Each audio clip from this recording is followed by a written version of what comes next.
You might ask the question, why are customers migrating data? Some of the reasons that we deal with on a day-to-day basis all seem to center around return on investment. So customers are trying to squeeze more money out of their IT dollars.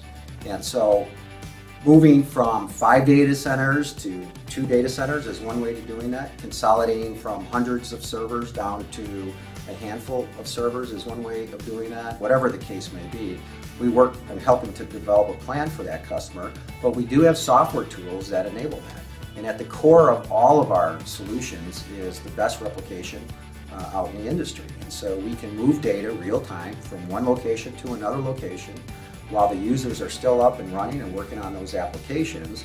And when it comes time, we can switch those users over to the new environment. So if you have a current migration project or what I have said has resonated with you, then might I suggest that you either look at our demo and get some additional information that way. We have a white paper that's available as a wealth of technical information to help you through your next project. Or if you're ready right now, we'd love you to give us a call, talk to one of our migration experts so they can help you with your next project.